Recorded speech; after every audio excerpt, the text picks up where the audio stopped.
You are listening to the Air Raid Hour with host Judge Mathis, dog, Tilt Money, dog, presented by the fine folks over at the Cover One Sports Network, dogs. Bills Mafia, let's go!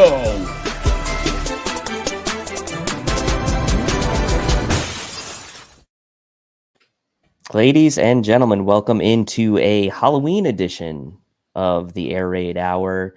Tonight, I am your host, David Tilton, at Tilt Money on Twitter, joined by social media legend, Reddit legend, Hansel, at Uber Hansen on Twitter and social media platforms.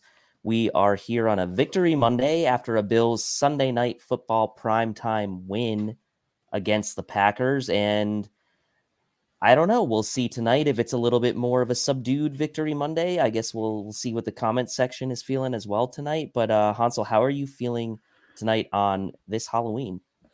Yeah, I mean, as far as the Bills go, it's a victory. Like they're 6-1, so I'm going to complain a little bit tonight. I think we all are going to complain a little bit, but at the same time, like a win's a win. Like if they won 2-0, I'd be happy today. So for the most part, I'm happy, and it's Halloween, so it's a little spooky too.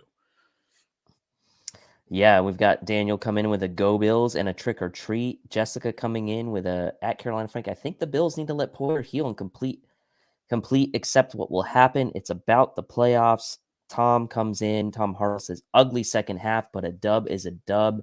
And I think you're going to see a lot of that type of commentary tonight. I think you're going to see the faction of Bills Mafia that says a dub is a dub. Doesn't matter how they come. We're still technically in the first half of the season. But there's also going to probably be a faction of Bills Mafia that looks at that second half and says, doesn't make me feel all warm and fuzzy inside. So we'll unpack that all tonight. But first and foremost, I think we want to just sit here and kind of reflect and talk about like this year's version of the Bills, right? Learning lessons while beating teams by double-digit points. The Bills have found different ways to win games this year. The Bills have learned tough lessons in losses to the Steelers and Jaguars last year. Joe B did a really good piece in The Athletic about this, and definitely recommend you checking that out if you have. Jeremy White on WGR mentioned if you flip the halves, the game would have been made more sense. Packers control the clock, force timely turnovers, get out to a quick lead, and then the Bills come back. But that's really not how the game flow went. So what were your initial takeaways from, I guess, what some people may describe as somewhat of a clunky win for the Bills? Yeah, I mean, the first half they absolutely dominated, right? Like they look like the Bills we've seen all year. And then the second half, it just started kind of falling apart a little bit. But I think in years past, whether it be last year or the 2 years, 3 years ago, I think it would have continued to fall apart and continued to collapse. And the fact that the Bills still could hang on and get the W, and because they dominated so much early on, like it was frustrating to watch that second half. But at the end of the day, like I think the Bills in the first half, that's the real Bills team. What we saw in the second half was this weird, like, style of the Bills pressing to do something, maybe try to show up a certain player on the Packers, maybe to getting a little too cocky in their own abilities. I don't really know. The second half was just odd. It did leave a little bit of a sour taste in my mouth, but again, 6-1, I'll take the win. 6-1 will take the win. And it's interesting, right? Because I think it's easy to forget that this Packers team, albeit down weapons that they've had in the past, right? Devontae Adams not there. They still have Aaron Jones.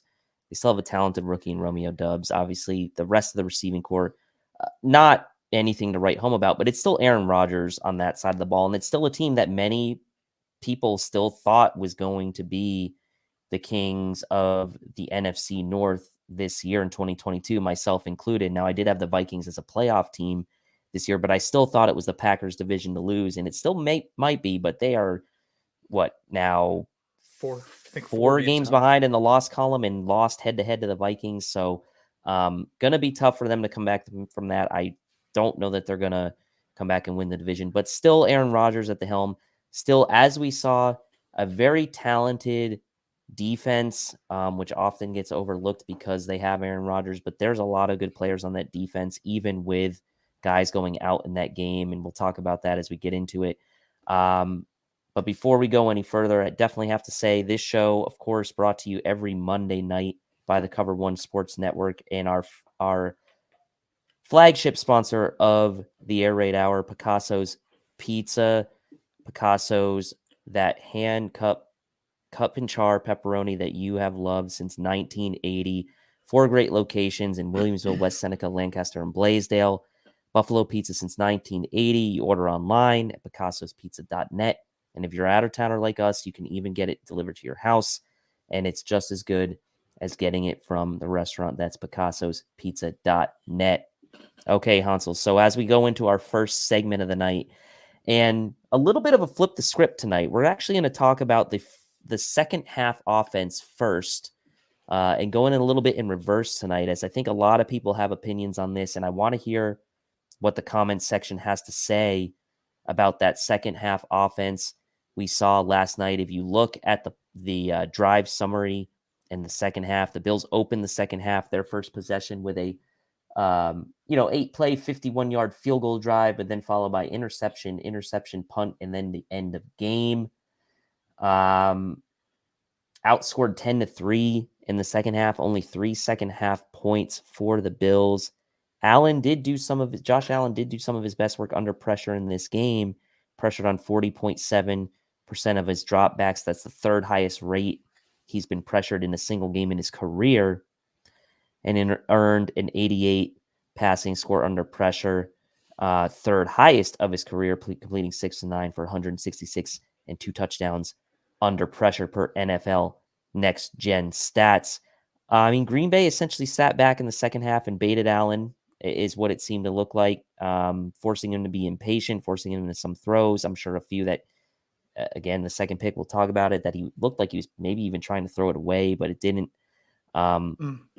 It really, to me, humanized him a bit in a game where there is a lot of human error and there is a lot of humanizing that happens in this game of football. And I think, and this is my perspective, we've been really, really spoiled with the performances of Josh Allen in 2022 and even prior, that it feels weird and it feels wrong and it feels like some kind of way when he just doesn't have those perfect games. So talk a little bit about this Bills second half offense. You mentioned that a dub's a dub and maybe left a little bit of a sour taste in your mouth, but maybe not really. So talk to me a little bit about that second half offense. I want to hear what the comment section has to say as well.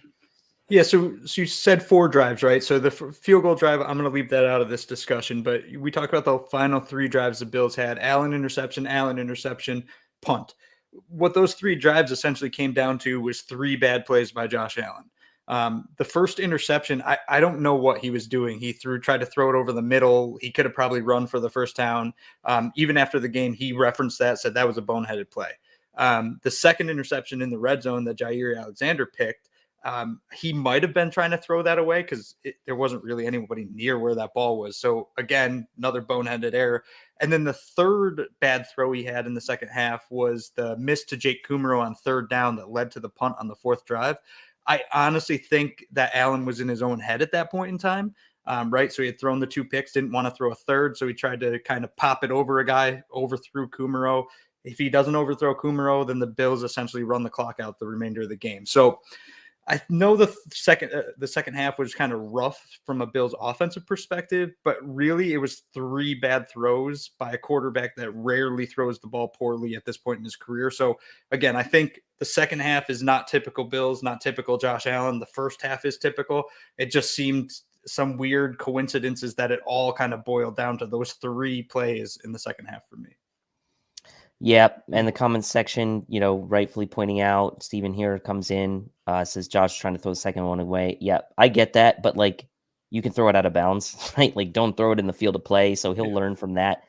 And look, there's been a lot of chatter on social media, about how this team maybe let up in the second half, and I don't see that, right? They were still quite aggressive. They were still throwing the ball a lot, even late into the third quarter. So I don't really see it as a situation necessarily where they were, quote, taking their foot off the gas. That's not how I interpreted what was happening. I think they were just pressing a little bit to maybe put the game away, and it just kind of didn't work out for whatever reason. like it's worked out so well for them in the past. So I don't really think this is a situation where the Bills took their foot off the gas. That's not how I read it at all. Is that how you read it? No, I don't get the foot off the gas mentality with this either. Like, if the foot was off the gas, Devin Singletary and James Cook would have combined for 25, 30 rushes in the second half. The Bills were up by 3 scores. They were still throwing the ball. I really think what the Bills were trying to do is go up by 4 scores and then pull everybody in the fourth quarter and make it a Case Keenum game. So that's what Josh was kind of pressing for, that one more touchdown. And I think they pressed a little bit too hard. It definitely was not foot off the gas, though. Not for me, at least. Yep, and that play to Kumaro, there was a flag on Dawkins. That's right. Yep. There was a Leo Mandan field, so it wouldn't have mattered anyway. This is a really interesting point that was in from Joe B's comment. The learn it games are no longer Jacksonville type games. They're the 10-point wins. Fans need to release. It is hard to win in the NFL. As much as the Bills have made it seem easy to do in recent weeks, they still won by 10 points against a guy that's arguably on the Mount Rushmore of quarterbacks at this point in NFL history. Say what you will about Aaron Rodgers, but he, his demeanor, whatever you want to talk about, like him and how he kind of handles himself, like he's still Aaron Rodgers. He still made that fantastic play to Samaje Toure on the touchdown. And there were a lot of good plays by Aaron Rodgers in this game. So you're still going against a Hall of Fame quarterback in this game. And I think we need to remember that. And that defense is still quite good. Any final thoughts there on the second half offensive performance before we move on to our next segment?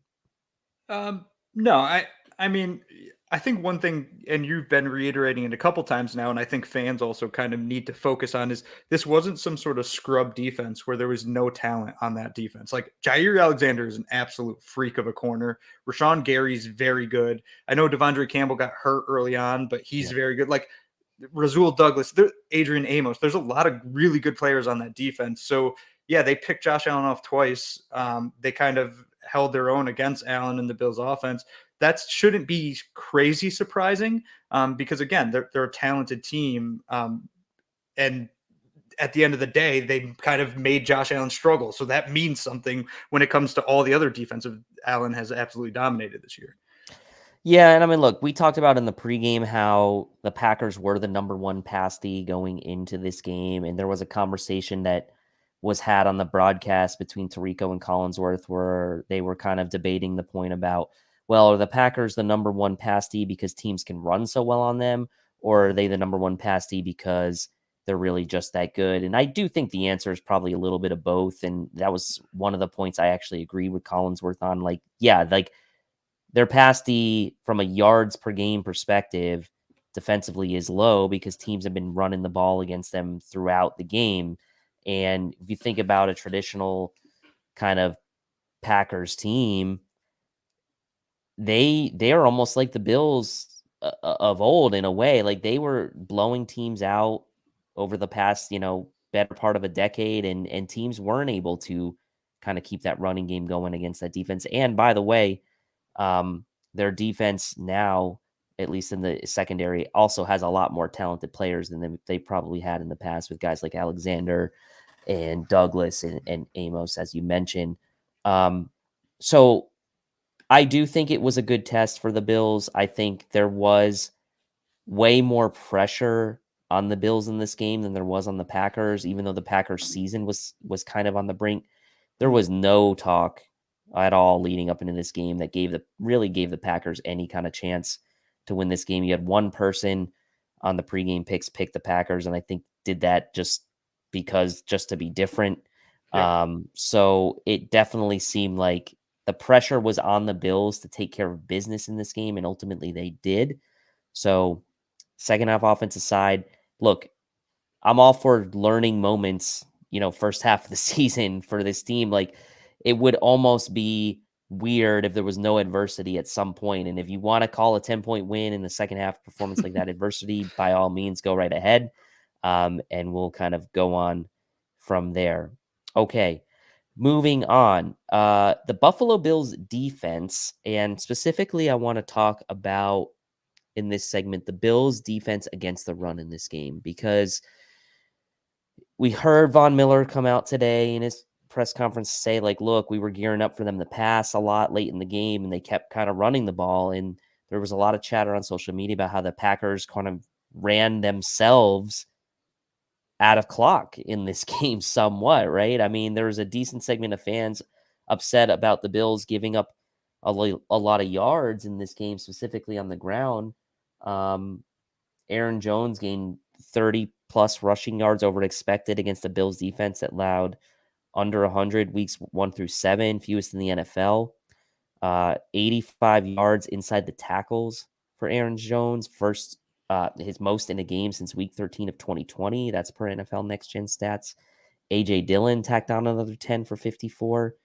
But in reality, was this not maybe the Bills' plan, right? Like the Bills knew that the Packers were going to need to run the ball to have any kind of success in moving the ball. In a way, kind of fell on their own sword, right? If Green Bay was going to run, pass down 17, I think the Bills were perfectly happy with them letting them do that. And as I mentioned before, Vaughn said he was shocked the Packers had this philosophy down 3 scores, and the team ultimately didn't care about the yards. It's all about the points, and they did make 2 key 4th down stops in this game, one early and one late, and the one late was against the run. So talk a little bit about your concern level about the Bills' run defense after this game, and even during the game. How concerned were you? Where does this leave you in thinking about this Bills run D? Yeah, I mean there was a little bit of concern, I guess I'll say, like in the fact that they were consistently picking up chunk yardage, right? Like 6, 7, 8 yards per carry. But it was really odd to watch the Packers philosophy. Like it honestly made no sense. And it was astonishing to witness, especially when you have Aaron Rodgers. Like I really didn't understand the concept of what they were doing down by 3 scores, just run, run, run, run, run. And I know at the end, they were down by 10 points. They had a chance to essentially make a field goal, kick an onside kick, recover, score a touchdown. The game was really never within their reach, and they were just pushing it further and further out. So I think, like you said, the Bills were essentially saying, yeah, keep running the ball. You're running the clock. We're up by 3 scores. This is exactly what we want you to do.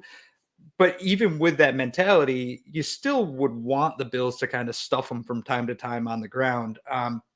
It's not something I'm long-term concerned about. Look, the Bills have they shut down Derrick Henry this year. They contained Lamar Jackson this year. Like, okay, the Packers might have got the best of them on the ground this game, but at the end of the day, the Bills were fine letting them run the ball. That wasn't a focus of the game plan going into the game against a team where they're positive that team's going to run the ball over and over and over again. I think the Bills' game plan would be more consistently like, we're going to stop the run. Yeah, I agree. And Steven comes in with a good comment. Love the clip of the Bills coach on the sideline saying, "We don't care about yards, we care about points." And that's what Leslie Frazier said as well. I believe that was the quote from Leslie Frazier. You look at the Packers, right, in their second half possessions, they had a 72-yard drive that took 4 minutes, 40 seconds off, only got them a field goal.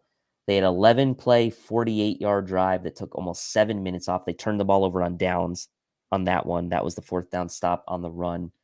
They had an interception on the very next drive that the Bills, after the Bills threw their interception.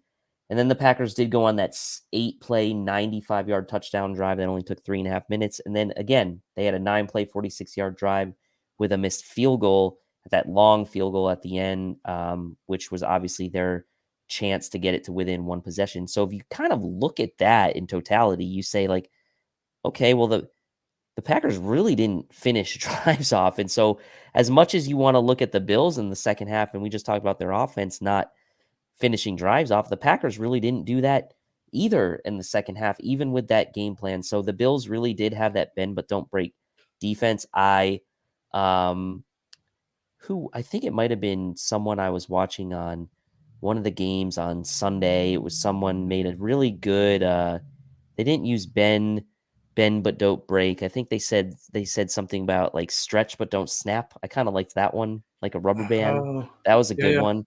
It's a good analogy if you don't like using the bend but Bend, don't don't break. break one. But yeah, I mean, ultimately, let's see. Look, the Jets are on tap, right? They've obviously lost Brees Hall. They signed James Robinson, or they traded for James Robinson and Michael Carter. If the Bills are a sieve against the Yeah. Jets running game next week, then I'll be a little bit concerned. But I'm going to kind of chalk this one up as game plan specific and kind of just leave it at that. The one thing I will say regarding like the bend don't break mentality. So I love that mentality the Bills have. They've had it since Sean McDermott's kind of taken over. Jordan Poyer and Micah Hyde have been a gigantic part of that, and basically not allowing, but teams kind of marching down the field, getting to the red zone. The Bills either forcing a turnover or holding them to 3 pretty consistently. My only concern with the bend don't break mentality is when you run into a hot Kansas City team in the playoffs and you bend and then you also break because Patrick Mahomes is going to break you. So Yep. I like it in the regular season in games like this, but when it comes to the playoffs, like there's a point where you have to stop bending. Like you need to kind of control the field position and control the ball, and that's where the concern comes in. Again, the Bills have basically not bent and not broke all season, so it's just one game to me. And like you said, it was game plan. The Bills expected them to pass. They didn't. They ran the ball over and over again. You're not going to beat the Bills running the ball consistently just because their offense is so high powered. So the concern that I have with the bending and breaking against the Packers, it's not really going to be there the remainder of the season. Yeah, and speaking of bending and hopefully not breaking, we saw Jordan Poyer go out of this game. We had that series against the Packers offense after Poyer was out where they had the 95-yard drive and scored the touchdown. That was obviously after Poyer was out. So the Packers were able to do some damage through the air once Poyer left the game. What are your thoughts generally then overall about this defense? We talk about the run defense in this game. Thoughts overall about the overall defense and maybe more so on the passing defense side? Yeah, I mean, I think the defense played well, all things considered. Like, I know that the Packers don't really have weapons to kind of test defensive backs, but it's Aaron Rodgers. Like, it's still Aaron Rodgers, and you can still see that he has the arm talent and ability to make ridiculous plays. Like that one deep touchdown pass was freakishly good. That one to Romeo Dobbs or however you say his name was a great throw.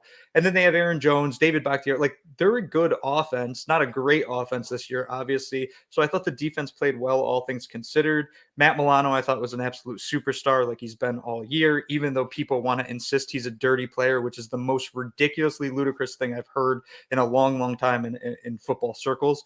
But going back to Jordan Poyer real quick, I am very, very concerned with Jordan Poyer right now.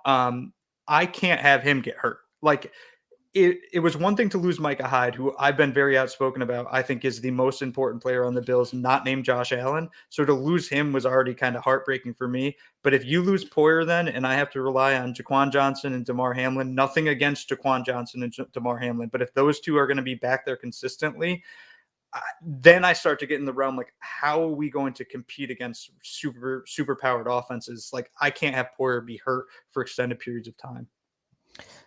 Yeah, and they said today that they were still evaluating him. Yeah. Speaking of Matt Milano, he did come away with an oblique injury, according to Sean McDermott, and they're evaluating him as well. No real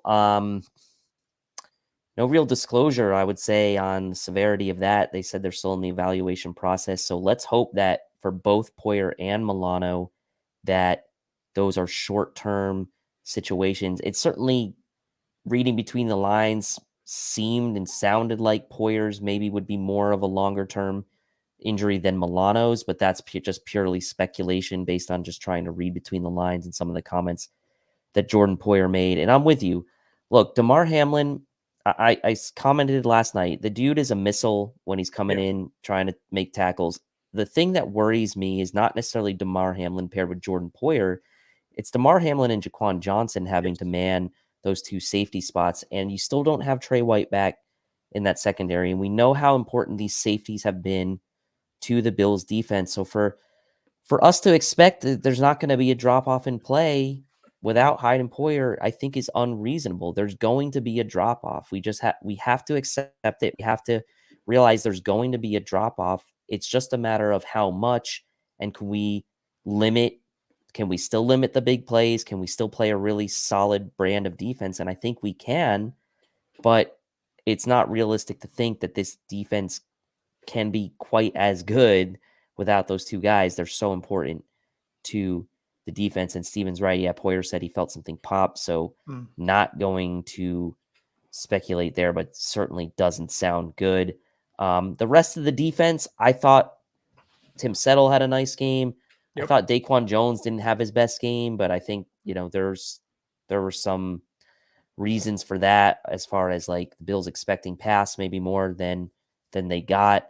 I thought Edmonds had a good game. I did think Milano obviously had a good game. I think overall the secondary, they did their job ultimately.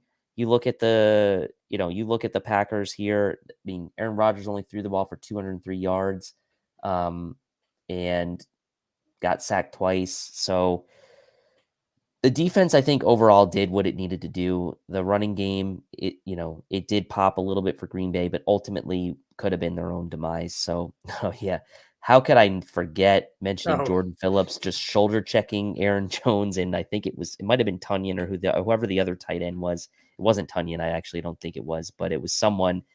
Who was it on the Packers? It was Josiah Douglas maybe was the one. I don't know. He just shoulder checked somebody and shoulder checked Aaron Jones, and it was just freaking phenomenal to see. Like, dude didn't even like try to tackle with his arms. He was just like, I'm massive. I'm gonna shoulder check you, and you're going to the ground. What'd you think about Jordan Phillips in this game? He gains. I've never seen a player like Jordan Phillips that gains so much energy from a home crowd. Like, I've never seen anybody like he's constantly pumping up the crowd, constantly playing to the crowd. Like, I talk about home field advantage, like how important that is for the Bills in the playoffs. Just to get Jordan Phillips at the top of his game alone, home field advantage might be important. Like, when he plays in front of that crowd, he dominates. And last night he had a couple big hits and big plays where it's like, oh boy, this guy's feeling himself today. It's nice to see him back because, to be honest, I was after he aggravated that hamstring injury. I believe it was against the Steelers.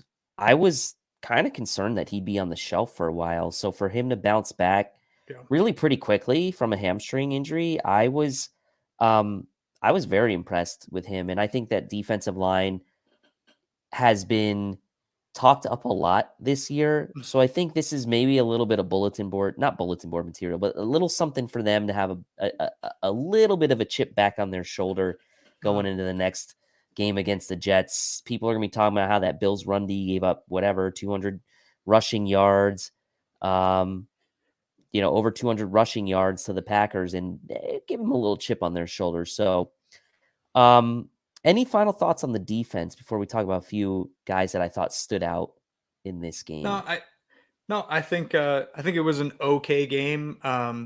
Not much more than that.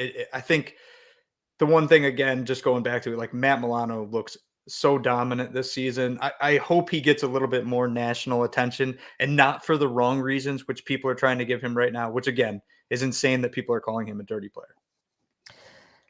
Yeah, I think people are looking at that awkward tackle on AJ Dillon and kind of trying to equate that to him being a dirty player. In reality, AJ Dillon was stiff arming Milano.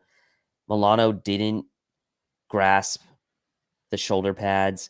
Yep. He was actually pulling Dillon towards him and not away from him through the shoulder pads. And the fact that Dillon was stiff arming him, it just made it an awkward play, and it looked bad.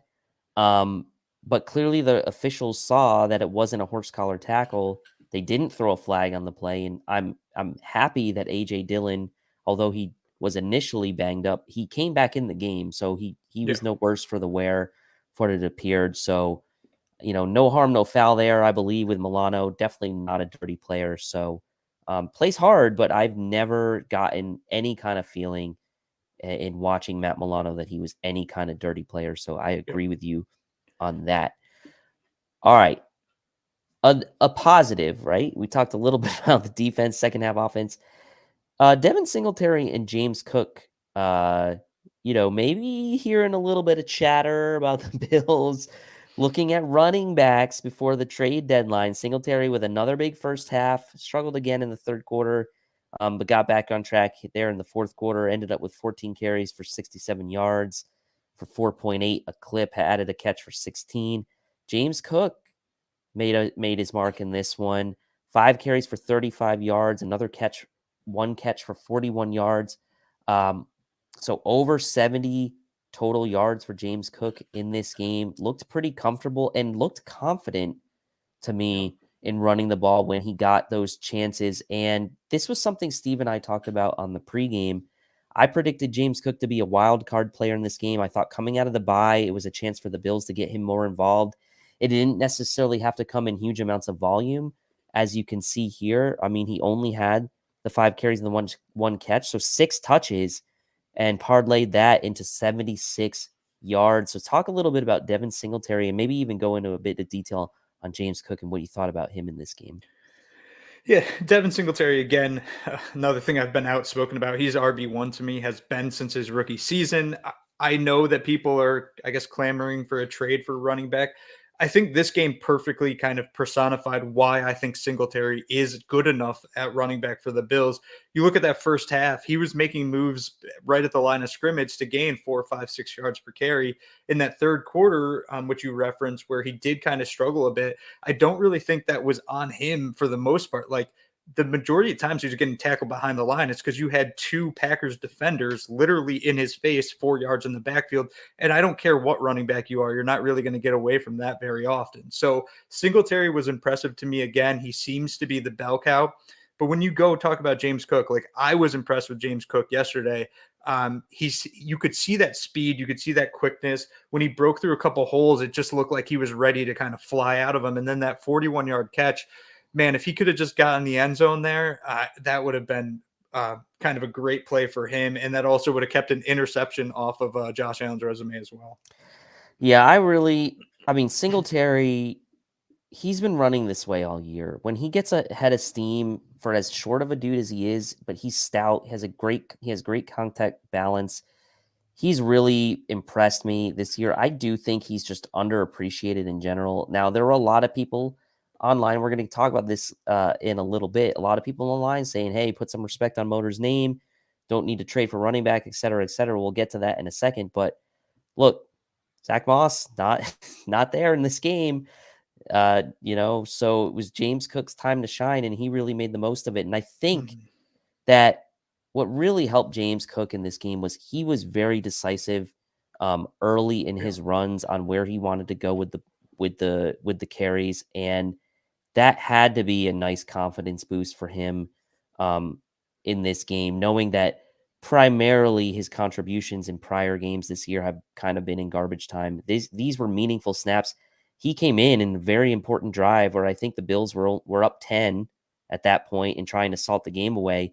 And he was in the game. He was in for meaningful snaps, and he was there to try to help the Bills put the game away with important reps. And I think this game against Packers may be a sign of things to come for James Cook. Not necessarily huge amounts of volume, 6 to 8 touches a game. Maybe you see him in some situations get close to 10 touches a game. But as you can see, when he gets in the right positions and the coaching staff puts him in a good position and he's got that confidence, he can take these touches and turn them into chunk plays. And I think that's what the Bills have really been missing from the running back position, is some chunk plays. And this is not a knock on Devin Singletary because he's very efficient with his touches. But Devin Singletary is not the type that's going to take a catch for 40 yards. That's just not who he is. He's had a couple big plays in his career. I'm not saying he can't do it, but James Cook is that guy. And Spin says, and I agree with him, this is the first time Cook got good rips and not spot work. And Steven here says Cook is the biggest development of this game. What a difference this can make going forward. So maybe talk a little bit about what you see James Cook's role is going forward, and how can this change the Bills' offense and heading down the stretch.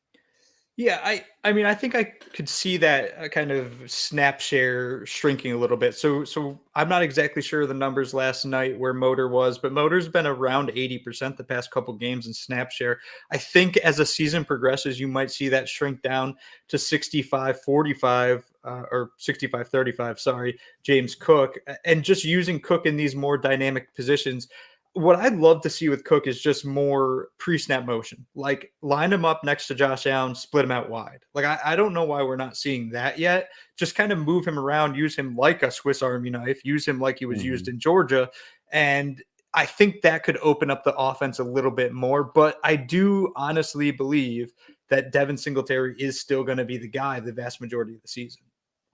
Yeah, I think what you saw from Cook last night is what his role maybe should be with this team. I do think it is telling that obviously Zach Moss wasn't there last night, and the Bills were comfortable rolling out Devin Singletary and James Cook in a game on primetime that they really had pressure on them. Like I said before, they needed to win this game. The eyes of the country were on them and expecting them to win, and they did. So I was really happy to see the utilization of James Cook. And I think there are other creative ways to get him involved too, maybe going forward on these touches, bubble screens, things like that, where he can just get the ball in his hands in space, let him kind of get upfield.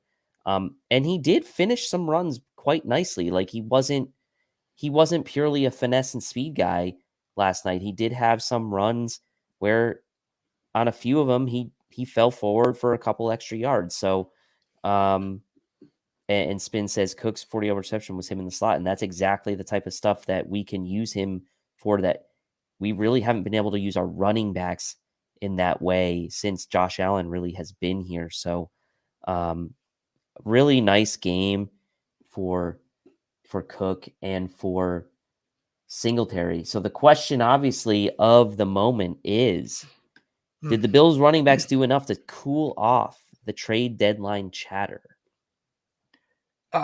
Did they do enough to cool the chatter?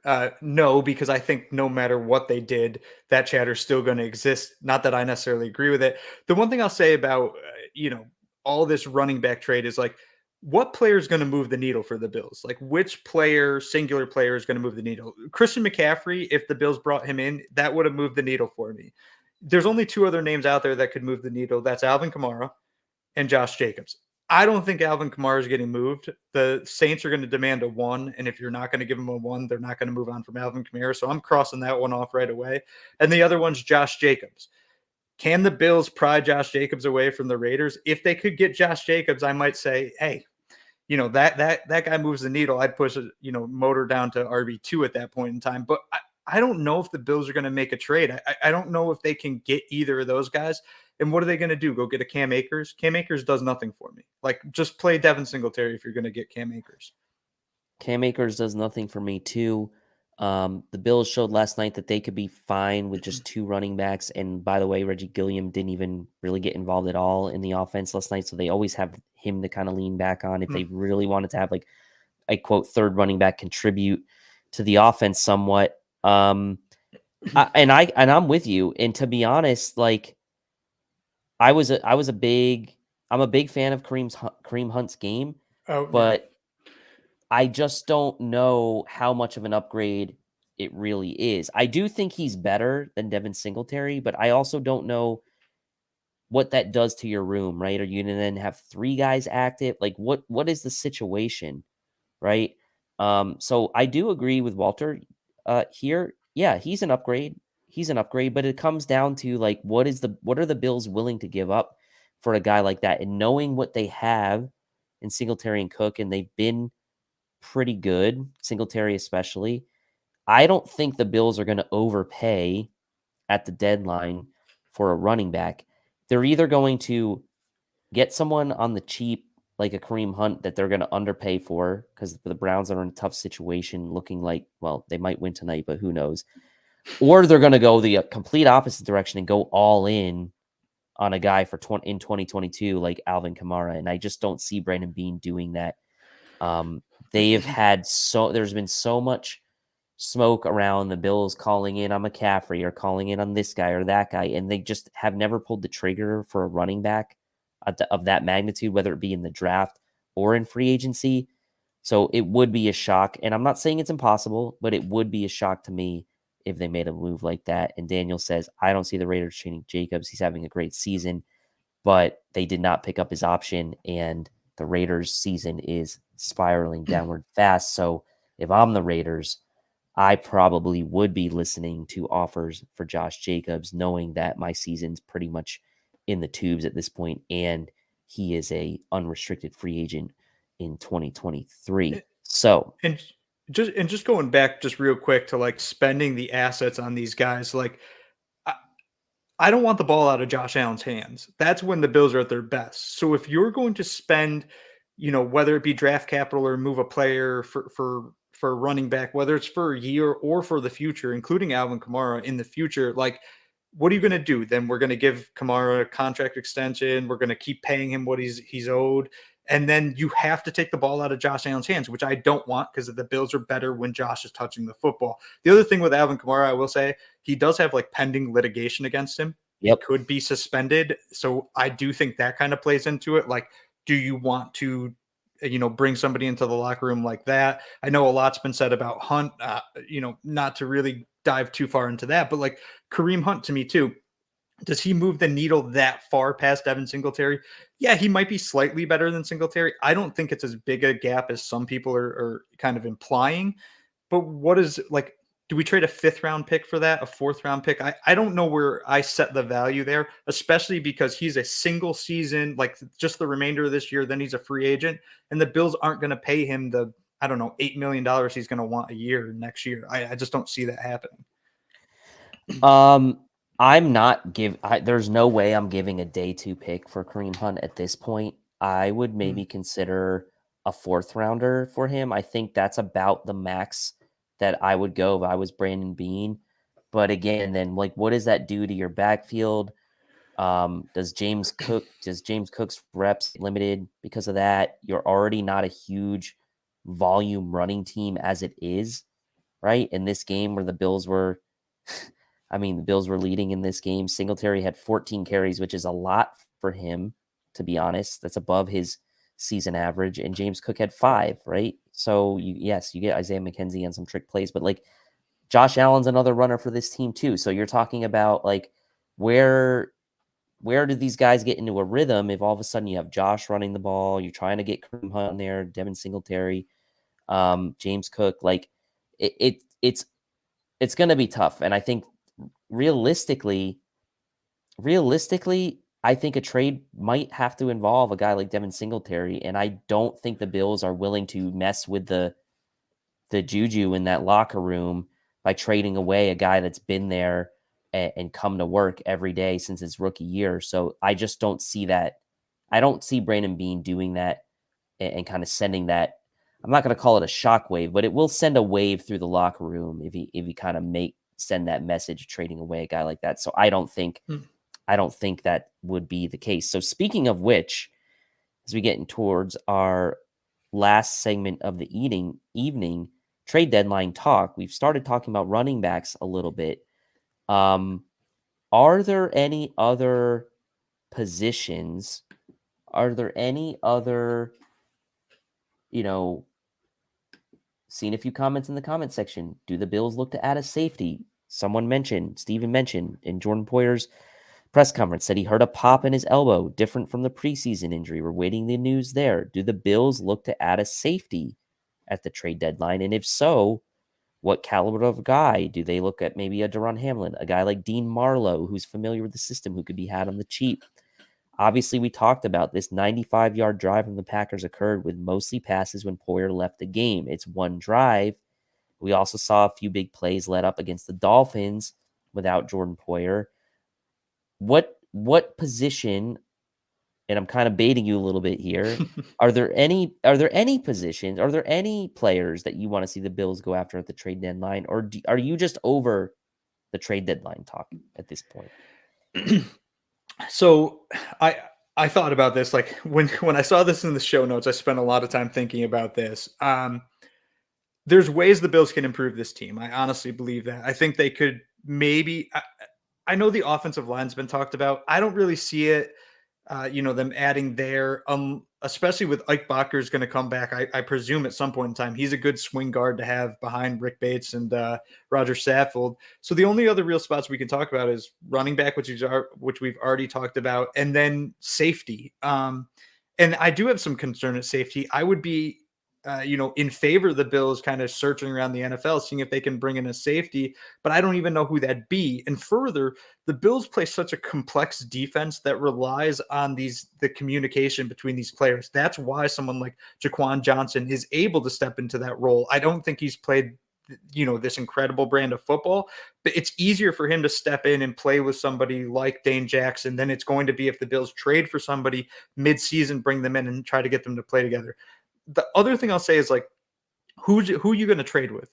The NFL is so odd this year. Every team seems to be basically in the hunt for a playoff spot right now, except for the Steelers, the Texans, the Lions, and the Panthers. Those are the 4 teams I look at and say, yeah, those guys are done. They're not competing for anything. Maybe there's 1 or 2 other ones that are kind of in the realm of competing. But if you go look at those 4 teams' rosters, you look at people that they would realistically trade. I can't find a single player on any of those rosters that is an upgrade over any of the Bills starters right now. Again, realistic trade people. Like, you're not going to go to the Steelers and get Deontay Johnson, I don't think. You're not going to go to the Bills, can't go to the Texans and get Brandon Cooks. They can't afford him. You can't go to the Lions and get Jeff Okudah. They're not going to trade him. And the Panthers are not going to get Brian Burns, someone like that. So I just don't know who the Bills are going to be able to trade with that's going to want to give up a player that's, kind of providing significant output for them at this point in the season. Yeah, if I'm a team like the Panthers or a team like the Steelers, where my season's pretty much in the tubes already, even the Raiders, honestly, you're not trading what you believe to be cornerstone young talent for a rebuild or a momentum sort of upshot going beyond 2022, right? Like, if you're the Steelers, you're not trading Deontay Johnson. If you're maybe the Raiders would trade Josh Jacobs because he's on an expiring contract, but anyone who's not on an expiring contract, like Deontay Johnson or like a DJ Moore for the Panthers, Brian Burns, these are cornerstone players for these teams that are going to be going through rebuild. And that's not the type of player that even bad teams are going to be willing to move. The types of players that bad teams are going to be willing to move are guys that are on expiring contracts or veterans that aren't in their future plans really much beyond probably 2022 or at best case 2023.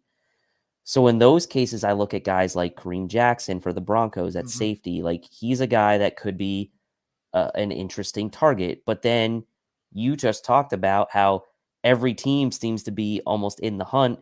The Broncos get a win, albeit an ugly win, against the Jacksonville Jaguars in London, and all of a sudden they're 3-5 and feel like, well, Russell Wilson's back and maybe had a little bit of juice in this last game, and maybe their season isn't lost. Nathaniel Hackett coaching for his job, it would seem. Maybe the Broncos aren't going to be so quick to be sellers after they just poured $240 million into Russell Wilson and expected this team to be in contention this year. So that's kind of where my head's at. Like, guys like Dean Marlowe become more realistic for the Bills to target. I mean, realistically, what are the Falcons doing this year? I mean, the fact of the matter is that NFC South is up for grabs still. So are the Falcons even willing to trade a guy like that when they're still in the mix this year? I don't know, right? So you start looking around, and Greg Thompson mentioned a guy like Terrell Edmonds, who for the Steelers, obviously Tremaine's brother, is an interesting person to talk about. Is he going to be in their future plans? He is not necessarily like an elite player, but he could be an upgrade maybe over Jaquan Johnson. And look, if Poyer's out for an extended period of time, the Bills do need some depth at that position. So it'll be interesting to see if they just kind of go after guys that maybe just fill the depth, or if they truly go for a guy that could replace a Jaquan Johnson in the starting lineup. So yeah, I know, Mike, the Falcons are in the hunt, and that division is wild this year. I compare the NFC South this year to like the NFC East of like the last 5 to 6 years prior to this year, because the NFC East is obviously much better this year, but like floating around 500, all the teams floating around 500, and division's going to come down to some team who goes like 9-8 at the end of the year and wins like the last game of the season is a division game and it comes down to that for the division. But yeah, digress a little bit. So that's my philosophy, I suppose. If I'm kind of thinking about team building, and if I'm a bad team, like these bad teams aren't still just going to give away young talent. And so that's why guys like Kamara are interesting. Guys like Kareem Jackson are interesting. But ultimately,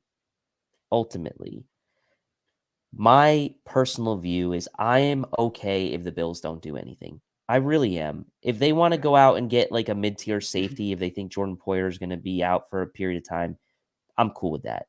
But I don't know that they need to do anything unless they truly are concerned about the safety position. No team's going to trade a stud offensive lineman to you, right? Like, even if you're a bad team, we talked about Andrew Norwell last year being a trade candidate, and like the Jags were awful.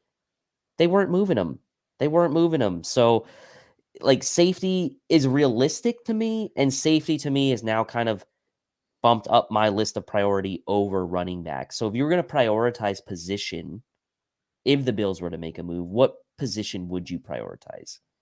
Yeah, I mean, it's safety. That's the only one I really, again, could see them trading for or would want them to. Also, I tweeted out, I think last week, I said the Bills have the best roster in the NFL. No matter what any team does at the deadline, the Bills have the best roster in the NFL. That means the Bills essentially don't need to make a move, and they're still going to be the best on paper team in the NFL, in my opinion. But the Bills can do little moves to improve their team. The only problem is how many assets is Brandon Beane willing to give up? And I really don't think there's a player out there that, again, moves the needle enough to where you say, yeah, that's a move that's going to put the Bills over the top. Like, this roster is so freakishly good and so deep that there's not really much Buffalo needs to do to address holes, except if Jordan Poyer's hurt. Like, if Poyer's hurt, then we got to talk about getting a safety from somewhere. And Charles is an interesting one. I like Cook, but Naheem, and I agree with you. I like Cook, but Naheem Hines would be an amazing fit in Buffalo. Obviously, people who watch this show know I'm an NC State guy. Naheem Hines was a Swiss Army knife for us at NC State. But I don't see that Bills stunting Cook like that in trading for a guy like Naheem Hines, who I don't necessarily believe in the long term is really an upgrade over James Cook. I think like right now he might be a better player, but I just don't see that. The Colts also just gave Naheem Hines a good contract. I can't remember if it was last year or the year before, but doesn't seem like that would be someone the Bills would go after. And I agree with Spin's comment here. You need O linemen to rebuild. That's why bad teams don't trade O linemen. And I 100% agree with that. Any other candidates of interest that you're looking at before the Tuesday deadline, which is tomorrow, by the way? No, I mean, like I said, I looked, through the NFL depth charts trying to find a guy that maybe the Bills could target, but I found it hard to find somebody that a team would be willing to give up. Like you mentioned Atlanta, right? Like I think they're first in the South right now. And I think if the 2017 Bills taught us anything, it's that winning does matter. You have to change that culture. And if you can change it early on in a rebuild, it has a profound impact on the future of the team because you can bring in players, you can bring in veterans that want to be a part of a successful rebuild as opposed to an unsuccessful one like the Jaguars right now. So yeah, I don't really see many candidates. If Brandon Beane makes a trade here, like the second we sign off, I won't be stunned. But I don't think it's going to be the name people want. People want this superstar name, and I don't think there's a superstar the Bills can or will trade for. Yeah, I agree. I mean, look, dollars wise and contract wise, McCaffrey, I think, would have made sense. You could have traded for him, not at a huge cap hit in 2022. His contract beyond 2022 is reasonable. Obviously, big difference between him and Kamara, no pending litigation as well against McCaffrey. And Kamara's cap hit number goes up to like something absurd, like 16 million in 2024. Like it's ridiculous. And I don't think the Bills are willing to go that way. Now he's trying to showcase himself, obviously, the last few weeks, but I just don't see that being the case. I think Kareem Jackson, for me, probably is tops of my list of guys that I would go after, and I would see that as an upgrade over a guy like Jaquan Johnson. He's been a versatile player in his career, started out at corner, has played on that good Denver defense. He's played nickel, he's played safety. I think he'd be a good fit for the Bills just based on that versatility, and he's a really steady vet. I think had then Denver lost to Jacksonville, that could have been the nail in the coffin for Nathaniel Hackett potentially.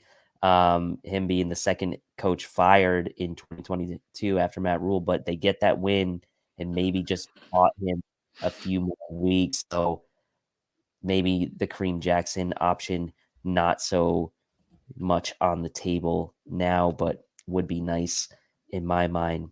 All right, as we start to go towards the final minutes of the show, I do want to mention, of course, Cover One Pass. Can't encourage you guys enough to sign up for Cover One Pass. It's $57 for the year.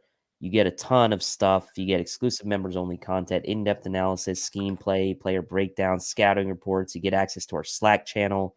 You get access to the Cover One community, contributors, behind the scenes, film room type stuff. You get the shirt, you get the decal. It's only $57 for the year. Cover One Pass. Go to cover1.net to sign up for that. So Hansel, once again, thank you for filling in for Steve. Any final parting thoughts before we go?